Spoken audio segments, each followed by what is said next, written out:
Prier avec Jésus, un itinéraire à ses côtés.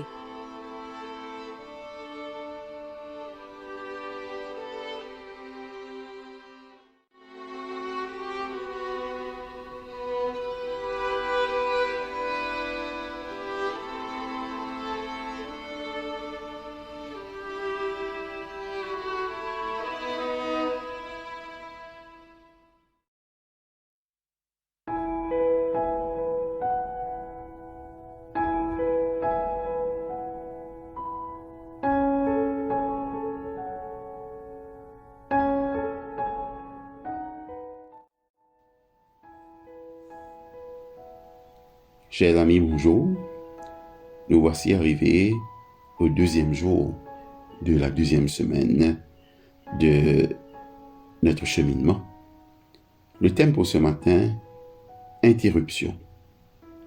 En Matthieu chapitre 19 au verset 13, nous lisons « Alors on lui amena des petits-enfants, afin qu'il leur imposât les mains et pria pour eux. Mais les disciples les repoussèrent. » L'église de la Nativité, construite sur le site traditionnel de la naissance de Jésus, passe, aux yeux de certains, pour la plus ancienne église chrétienne du monde. Mais ce n'est pas son ancienneté qui nous intéresse ici, mais c'est son entrée. Un vieux mur gris longe la rue. On n'entre dans l'église que par une seule porte. On peut y voir encore sur la façade les marques d'une porte ancienne beaucoup plus haute et plus large, dont plusieurs rangées de briques ont rogné la hauteur et la largeur, si bien qu'aujourd'hui ne peuvent entrer dans l'église que ceux qui se courbent, qui deviennent en quelque sorte comme des enfants. La raison de cette réduction des dimensions de la porte remonte au temps des croisades, lorsque les guerriers à cheval entraient dans l'église sur leur monture, aussi bien pour adorer que pour piller ou héberger leurs animaux. Les gardiens de l'église de la Nativité, animés par leur piété pour le lieu, murèrent une partie de la porte pour empêcher l'entrée des cavaliers. Ils étaient animés d'un sentiment pratique, mais leur initiative a aussi une grande portée théologique. La porte d'entrée dans l'église de Bethléem est un symbole fort d'un enseignement de Jésus concernant notre attitude à l'égard du royaume de Dieu.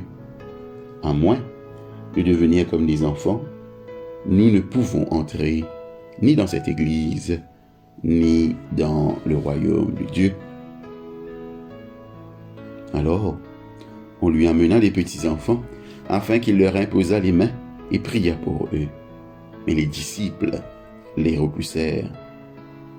Les disciples ne sont pas des gens méchants ni insensibles. Ils ne voient que les priorités. Imaginez ce qu'ils ont pensé en voyant des bambins bruyants et ces petits coquins malicieux s'agglutiner autour du maître. Il a beaucoup de sermons à prêcher, des malades à guérir. Et puis, n'a-t-il pas parlé de monter à Jérusalem pour souffrir? Tant de choses à faire en si peu de temps. Allez, éloignez-vous les gosses. N'embêtez pas le maître, il est trop occupé, trop important. Sur un point, les disciples ont raison.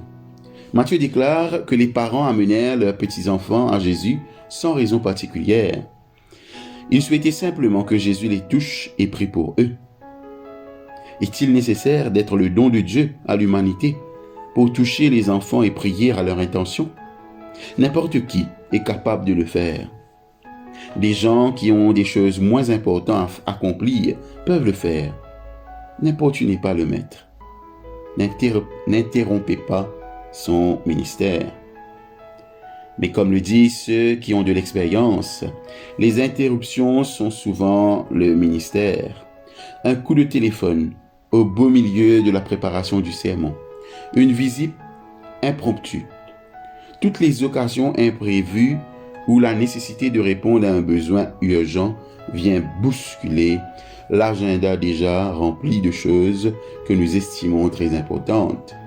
C'est là qu'est le piège.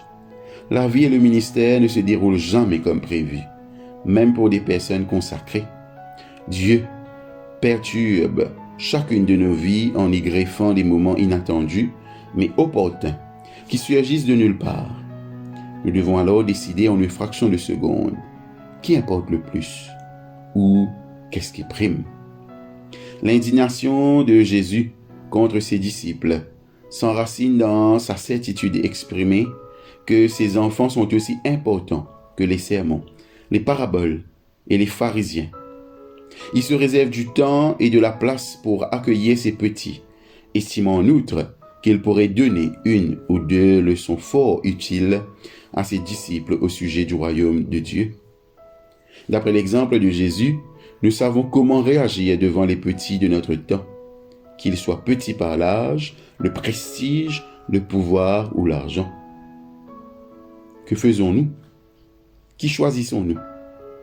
Pour qui prions-nous lorsque dans notre vie au rythme effréné, nous rencontrons des personnes que les autres ne considèrent que comme des interruptions insignifiantes? Les prières de Jésus le long du chemin commencent avec un groupe d'enfants non prévus au programme du jour, mais là où d'autres voient un devoir imposé et malvenu, Jésus voit des êtres qui méritent qu'il se penche sur eux. L'apôtre de l'église de Bethléem trouve son modèle et ses dimensions dans l'accueil de ses enfants par Jésus. Alors que nos prières sachent inclure les interruptions imprévues de notre vie pour répondre aux besoins des enfants de Dieu. Prions. Dieu de l'enfant, Seigneur de tout instant, programmé ou non, rends mon cœur et mes prières sensibles aux voies inattendues que tu empruntes pour venir à moi. Que dans mon ministère et ma prière, j'accepte la surprise et la distraction concernant la vie de tes enfants. En Jésus-Christ, ton Fils. Amen. Votre exercice spirituel pour ce matin. Pratiquez un exercice de souplesse dans votre attitude de prière. Inclinez votre corps aussi bas que vous le pouvez. Prosternez-vous. Agenouillez-vous ou courbez la tête. Rappelez dans votre esprit et dans votre cœur le souvenir d'une personne ou d'un groupe que la vie a laminé ou qui se sentent impuissants dans votre position d'abaissement. En vous relevant, imaginez ces personnes concernées se redressant avec vous. Demandez à Dieu de les relever.